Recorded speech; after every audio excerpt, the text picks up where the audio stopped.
From 1988 to 2006, employees and patrons of the Charles de Gaulle Airport in Paris grew accustomed to an unusual but increasingly familiar sight. Amid the stacks of luggage being wheeled across terminals, travelers spending layovers in restaurants and bars, and gift shops filled with overpriced souvenirs, a lone man hiding in plain sight lived on a red bench in the pre-departures lounge of France's largest international airport for nearly 2 decades. Sir Alfred's life inside the Charles de Gaulle Airport unfolded through a tragic series of misfortunes and self-sabotage. His name, like his backstory, was ever-evolving, giving those who attempted to liberate him an impossible task. He has been pretending to be British since at least 5 years. Disowned by both family and country, all proof of identity either lost or stolen, denied entry into Paris through the airport exit, and unable to fly to a different destination, Sir Alfred was stuck in a perpetual limbo of both coming and going, a place he remained for 18 years. This is the story of Sir Alfred Moran of Terminal 1.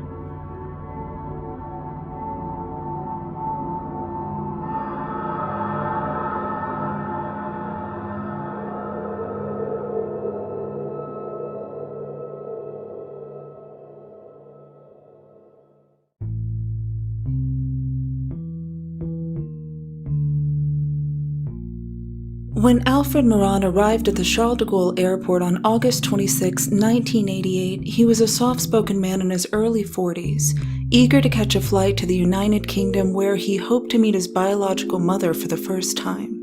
As he boarded the flight, along with several suitcases filled with his essential possessions, Alfred didn't expect he'd be returning to the pre-departures lounge of Charles de Gaulle mere hours later, or that it would be there he would watch the world transform around him, new technologies arriving and fading away, entire nations collapsing and reforming, experiencing it all through newspaper articles and fleeting fragments of overheard conversations. When he arrived at the Heathrow Airport in London, he failed to produce a passport or any other identifying information to the immigration representative. They'd been stolen, he claimed. Alfred was detained and then put back on a plane to Charles de Gaulle. He was initially arrested by airport authorities for attempted unlawful entry into the country. They ultimately determined his residence inside the airport violated no laws, but they were unable to permit him to enter Paris without proof of who he was or where he was from. And his plight would remain until Alfred himself was able to provide the necessary documentation. Everybody is not my problem.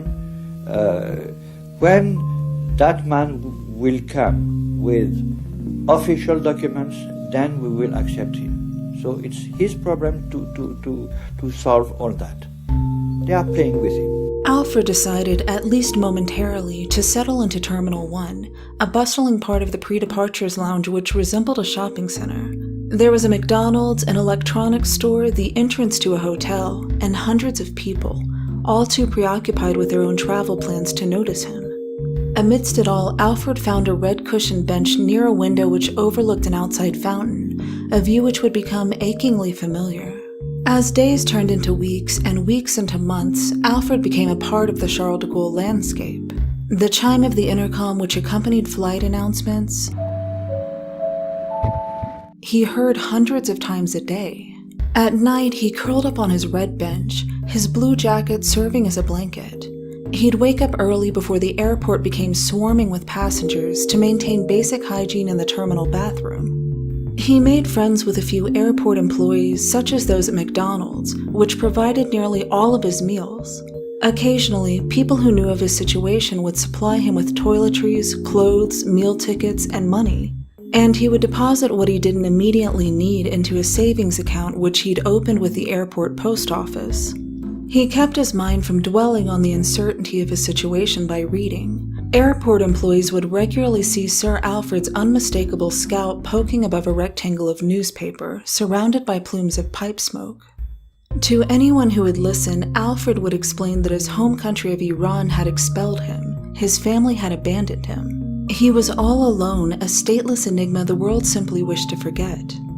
By the following year, Alfred had saved up enough money to purchase another plane ticket to London. Despite having failed to solve his identification dilemma, Alfred decided once again to test his luck. And once again he was denied by Heathrow Immigration, and sent back to Paris, where he was detained, arrested, and eventually returned to Charles de Gaulle. Deportation was not an option, as there was no birth country on record to which he could be deported. Settling back into his red bench, Sir Alfred resigned to the fact that this would be his home for the indefinite future. It wasn't where he belonged, but it was the only place he was allowed.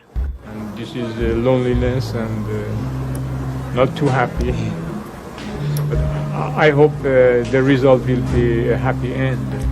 But who was Sir Alfred? And how far back did the roots of his misfortune stretch? And was he a victim of bureaucratic circumstance or his own mind?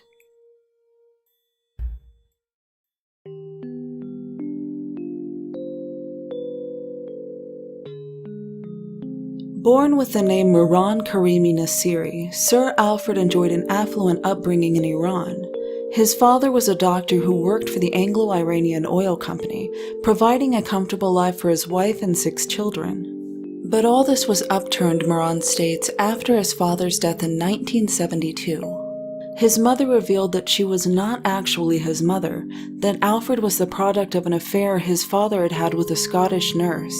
Mehran's illegitimacy was a secret the family had closely guarded, due to adultery being a capital offense in Iran during the 20th century. With no claims to his father's inheritance and his sense of identity shaken, Alfred, a college-educated man in his 20s, sought to leave Iran and the family who had betrayed him. For a couple years, he lived in Bradford, England. There, he enrolled in graduate courses in economics, becoming involved in political demonstrations, while receiving a stipend from the woman he'd previously known as his mother. But after 2 years, the money stopped coming in, leaving Mehran with no choice but to return home. When he arrived in Iran, Mehran alleges he was arrested and imprisoned by the Savak secret police, who interrogated, tortured, and expelled him from the country, based on evidence that he had participated in protest against the Iranian Shah. Mehran was given refugee status by the United Nations Committee on Human Rights and granted travel documents which would allow him to pass freely between countries which had signed the Geneva Convention. Mehran lived a restless, nomadic life around Europe for several years before eventually setting his sights on Scotland. It was there he hoped to find his biological mother, the only family he believed he had. His first attempt to enter the United Kingdom from Paris was by boat, and it's during this time at a nearby train station Mehran claims his briefcase containing essential documents such as his passport and refugee papers was stolen. After being arrested for attempted unlawful entry, a recurring theme in Mehran's story, he decided to try again, this time by plane via the Charles de Gaulle airport, and it was here his journey came to a halt. And this is the life for about 8 years, 9 years. By the early 90s, Mehran attracted the attention of local press, and the man who lived in the Charles de Gaulle airport, as journalists would dub him, began to regularly receive letters, postcards, and care packages from supporters. With no address, his mail would be forwarded to Dr. Philippe Bargain, the airport physician whose attention to Mehran's situation placed him into a de facto intermediary role. His physical health is fine. His psychological state of mind is less good. Please let Mr. Nassiri know that many people are concerned for his well-being and that we feel bad about his plight, read one of the many letters he received, often with cash included. Dr. Philippe Bargain was joined by human rights lawyer Christian Bourget, who would keep Mehran from facing further arrest due to his misfortune. When he was arrested in '89 for the 3rd time in France, he asked me to defend him. Bourget would even attempt to recover his stolen documents. But unbeknownst to Bargain and Bourget, Mehran was undergoing a personal transformation. Based on a letter he received which mistakenly addressed him as Sir Alfred, Mehran had begun a reinvention of himself. Where Mehran Karimi Nassiri had been shunned and rejected, Sir Alfred was a local celebrity whose newspaper articles and letters from supporters sat in large, ever-growing stacks near his red bench. He began introducing himself as Sir Alfred. At the beginning, I can just introduce as Alfred Mehran or Sir Alfred Mehran. A harmless change if left on its own, but Mehran's transformation wouldn't end there. And as Dr. Bargain and Christian Bourget would soon learn, It was a transformation thorough enough to render their efforts useless and increase Sir Alfred's stay in Charles de Gaulle by nearly 10 years.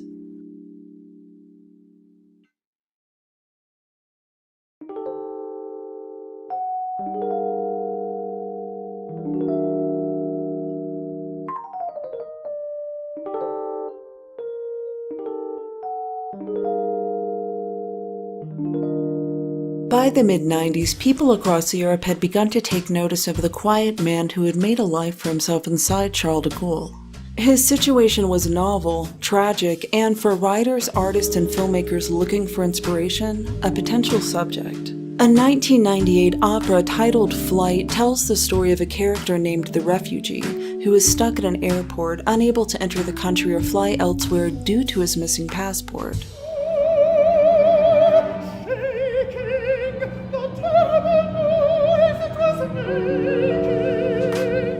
A French independent comedy titled Lost in Transit, with the protagonist who misplaces his passport becoming stranded in a Paris airport, debuted in 1993 to lukewarm reviews. But Sir Alfred's situation wasn't limited to fictionalizations. In 1999, a husband and wife team of documentarians went to Paris in order to interview Maran for a short documentary titled Sir Alfred of Charles de Gaulle Airport. The documentary showcases a quiet, introverted Maran reading and incessantly writing in his journal, while completely at ease in front of the camera. And through the film's interviews, the extent of Mehran Karimi Nassiri's transformation into the British-born Sir Alfred is revealed, a reinvention so absolute that he refused to speak his native language of Persian, scolding those who addressed him in anything other than English. I said, true, I am not Iranian, and I said I don't speak Persian, it's true. The denial of his Iranian heritage extended to nearly every aspect of his life. Do you have an Iranian accent? No. When asked what documentation he had to prove he was born in Europe, he became evasive, stating it's just information. What information? It's just information. Where did you get that information? In my paper. The papers that you write? Yes. When asked how he qualified for the title Sir, a knighthood bestowed upon British citizens of high regard, he replied, By virtue. But perhaps the most startling demonstration of commitment to his new persona came in July of 1999, after Christian Bourget, who at this point had been handling Alfred's case for nearly a decade, had finally located his missing papers. Despite claims of them being stolen, the lawyer discovered that Sir Alfred had mailed them to Belgium authorities while en route to London during his first attempt to enter the country. Sir Alfred's reasoning for this is unclear. When questioned about it, he dismissed it as a moment of folly.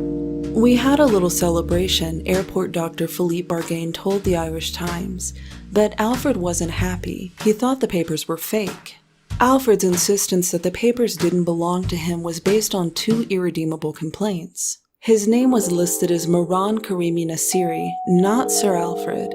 His birthplace was listed as Iran. Alfred wanted it noted that he was born in Britain. He would also accept Sweden or the United States. He told me that he was not even born in Iran. I was born in Sweden. How can you say that? With the only evidence to support these biographical changes being anecdotal from Sir Alfred himself, he was asking the impossible, and it's likely he knew it.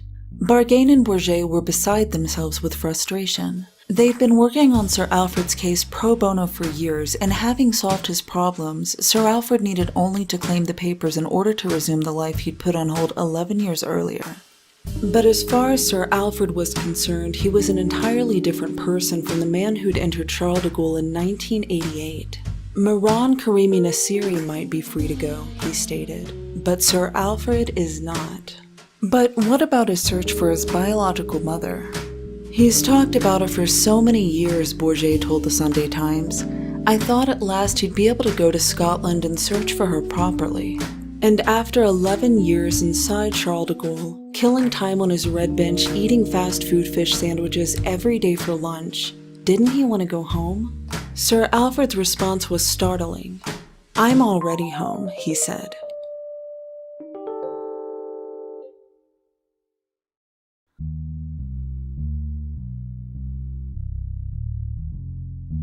By the early 2000s, Sir Alfred had become something of a minor celebrity, and independent filmmakers and journalists were no longer the only ones interested in his story. The man who had been living in Charles de Gaulle for 15 years had caught the attention of Steven Spielberg.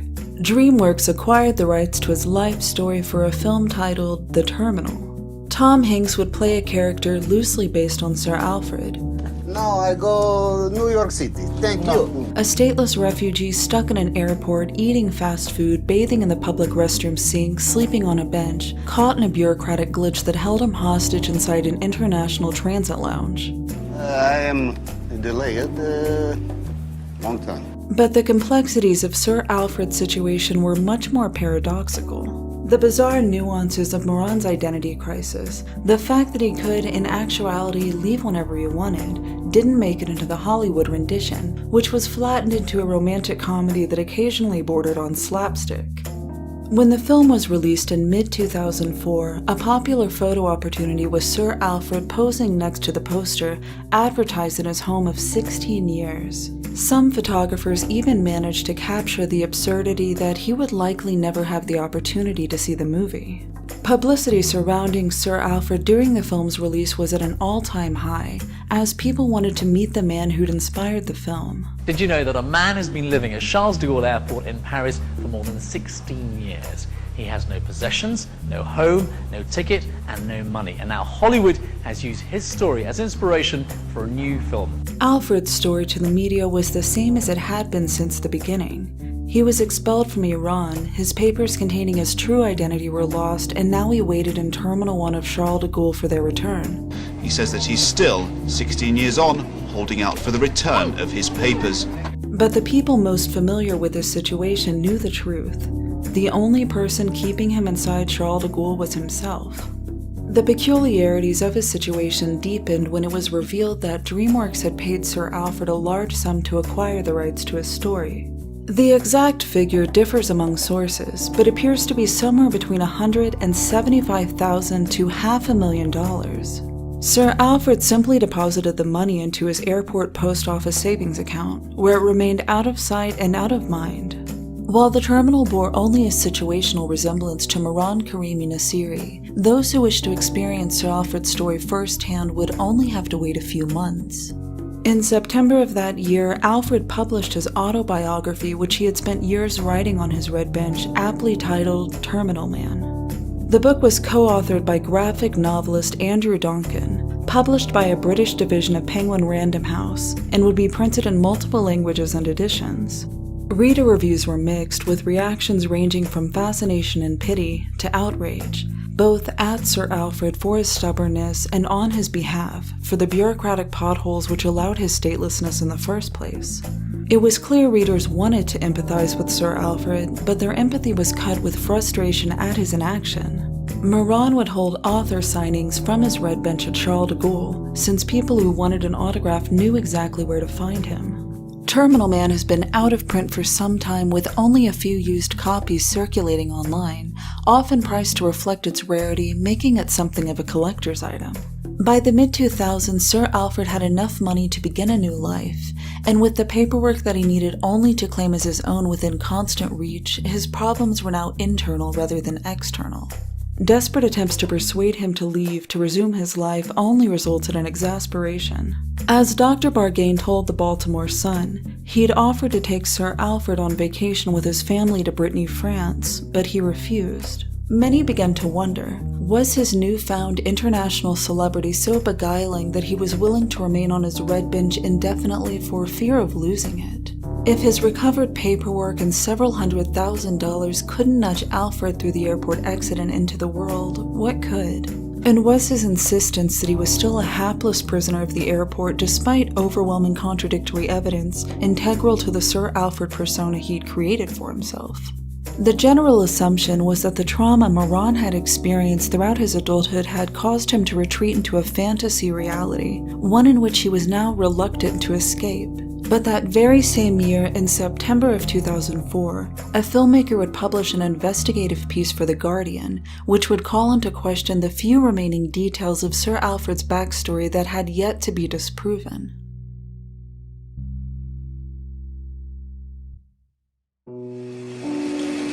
Alfred, would you want to leave the airport or not?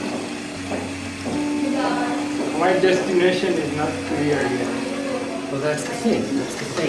I don't want to leave. I don't want to leave the airport without you knowing what you're going to do. I can help you. I can. These people at this place in Paris, they said that they can handle it. They're experts in this. You could go there. You could sleep there. I finish. You didn't finish it? 2004 would be one of the most noteworthy years for Sir Alfred. With the release of The Terminal and subsequent publication of his autobiography, more and more people began turning their attention to the man who'd lived inside Charles de Gaulle for 16 years. This proved both good and bad for Sir Alfred. He clearly enjoyed the spotlight, but as more attention came to his situation, the less control he had over the narrative.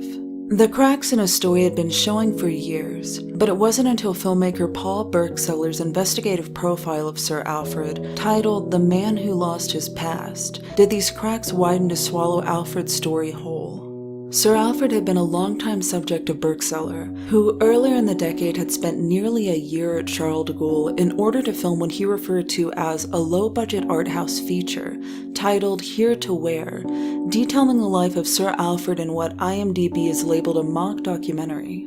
Berkseller had hoped that the conclusion of his film would be to convince Sir Alfred to finally leave Charles de Gaulle, with the final cinematic shot being the two of them leaving together through the airport exit. But just as those who had tried before and since, Berkseller found Sir Alfred immovable. Alfred, I would love to see you. I'd love to see you on the stage, everyone applauding. You know, because you'd left the airport and we'd made this movie together. Yeah, more successful. Imagine how great it would be. It'd be amazing. It would be amazing, Alfred. Overshadowed by other films dedicated to Sir Alfred debuting around the same time, very few people have seen Here to Where, but Berkseller's investigative contribution to the story of Sir Alfred is arguably the most illuminating. With the publication of The Man Who Lost His Past, Berkseller had done what none had done before him. He'd made contact with Mehran's family back in Iran, and he asked them the questions many had been wondering for years.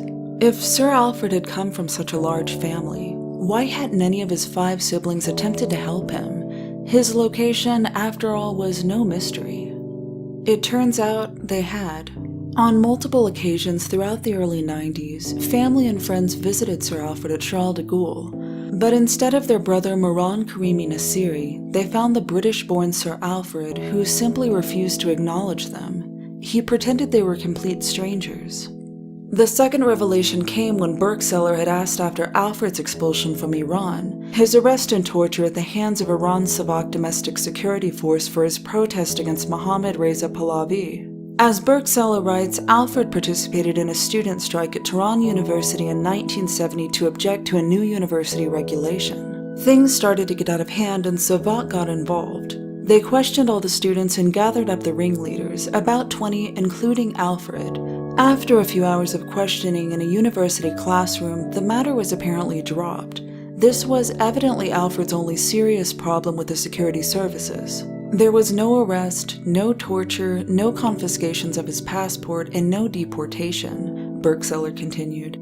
It was not nearly as dramatic of a story as Alfred remembered. But perhaps the most startling of all was the debunking of Sir Alfred's reason for leaving Iran in the first place, the illegitimacy of his birth.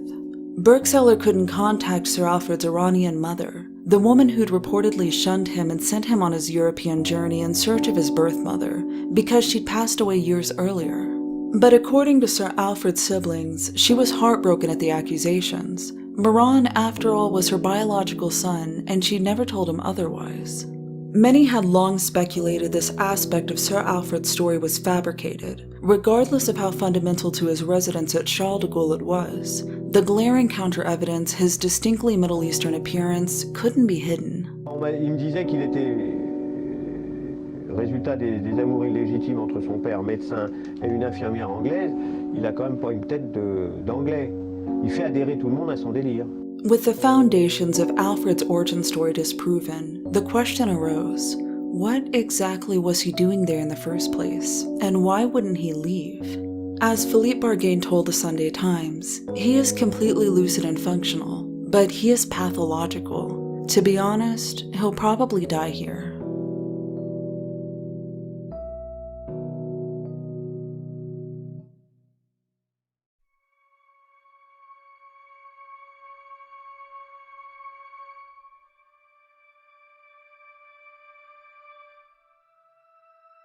By 2006, Sir Alfred had lived in Terminal 1 of Charles de Gaulle for 18 years, nearly a third of his life. He'd watched ever-changing fashion trends, significant scientific leaps forward, and the ushering in of a new millennium, all from his red bench scattered with newspapers and cigarette butts. Many wondered, if Maran still fostered plans of one day leaving, would he be mentally equipped to re-enter a transformed society of which he had only vicarious exposure? As Dr. Bargain told the New York Times, he believed Alfred would need to be weaned from the airport, like an addict. The young man who'd first arrived in 1988 had grown gaunt, sallow, and gray. As a semi-permanent fixture of the Charles de Gaulle pre-departure's interior, he reportedly hadn't stepped outside since 1999, where he witnessed a total solar eclipse. As many had long speculated, Sir Alfred would never leave the airport of his own volition. Terminal 1 became a place where he could write his own history, become someone else entirely. Leaving would be an admission that he was, and had always been, Mehran Karimi Nassiri from Iran, an identity he no longer wished to carry. Why won't you speak to me in Persian? No more. What are you afraid of? I am not afraid of anything here. I want to help you. I'm sorry.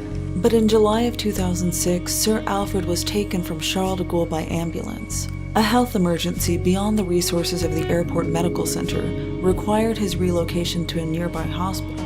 The exact details of Sir Alfred's condition weren't reported, and therefore left to speculation. Unlike his mental health, the airport doctor had reported over the years that his physical health was normal, despite a diet consisting almost exclusively of McDonald's. But a clue can be found in a book review of The Terminal Man, where a traveler passing through Charles de Gaulle in 2005 spoke with Sir Alfred after purchasing a copy of his book. Sir Alfred had disclosed that he had a brain tumor and was grateful for the sale because he would need it for his medical bills. Several photos and videos also feature a growth on the top of his head that appeared to grow larger over the years. One can't know for sure the reason for his medical emergency, but once Sir Alfred had been relocated for treatment, his stint inside Charles de Gaulle had finally come to an end. Sir Alfred remained in the hospital for several months, eventually being transferred to a local shelter provided by Paris's Emmaus Solidarity movement in early 2007. His red bench hovel near the window overlooking the fountain was disassembled, the traces of an individual living there for nearly 2 decades erased. The peculiar story of Sir Alfred's life inside Terminal 1, while arguably the most high-profile case, is not the only one of its kind. Across the world, many others have experienced their own lengthy layovers, with several cases still ongoing. But unlike Mehran, most are doing so involuntarily. The list of such instances is long, including high-profile figures such as American whistleblower Edward Snowden, who spent over a month inside an international airport in Moscow, awaiting asylum after fleeing the United States. Russian President Vladimir Putin this morning also told reporters in Finland that Snowden remains in a transit zone at the international airport in Moscow. A refugee named Hassan Al-Khantar was stuck in a Malaysian airport for 7 months after being exiled from Syria following his refusal to join the military. Due to an expired visa, Khantar was stranded in Kuala Lumpur International from March to October of 2018 before being granted asylum in Canada. Khantar made the most of his situation by posting daily pictures and videos on Twitter to his audience of supporters. Good morning everyone from Kuala Lumpur International Airport. Always and forever. It's almost 4:30 a.m. now. I'm trying to sleep. I could not yet. It's okay. Some nights are harder than others. The Hassan family, including 4 small children, were stranded for 50 days inside a Moscow airport due to allegations of forged visas. A handwritten sign that stated, "Please don't touch our things because we are living here," was placed at the borders of their makeshift home.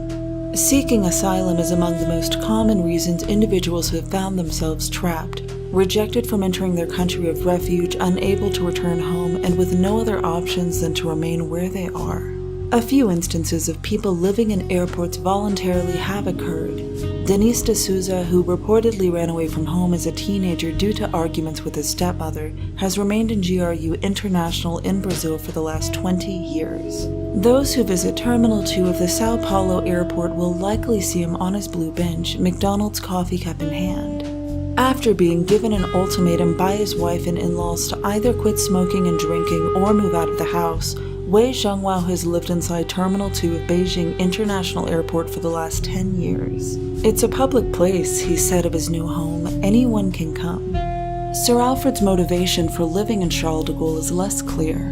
Dr. Bargain theorized to the Irish Times that Moran may have originally fled his home country to avoid conscription in the Iran-Iraq War.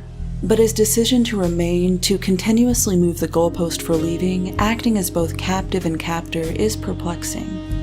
As Sir Alfred may have feared, once he was no longer the man inside the airport, the media lost interest. News coverage regarding his current whereabouts is scant. Occasional rumors suggest him to be alive and currently living in Paris, although confirmation from credible sources appears non-existent. But whatever came of Mehran Karimi Nassiri, he fought long to win the name Sir Alfred, the identity of a man who could adapt to the white noise of hundreds of people constantly surrounding him, who would sit at his red bench and watch passengers journey back to their homes, letting go of his desire to do the same. We can only wonder if he took that identity with him as he entered the city he'd watched from behind his window for 18 years. Or if Mehran Karimi Nassiri left Sir Alfred behind in Charles de Gaulle where he belonged. He did pretend also that he was American. He did pretend that he was Canadian.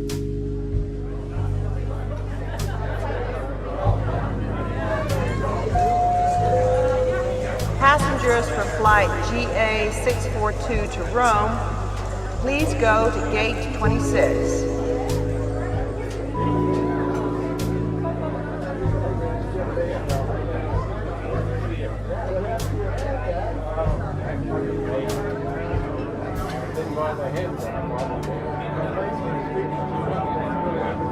Would all passengers traveling to Tokyo on flight FR3421 please have your boarding passes and passports ready for boarding.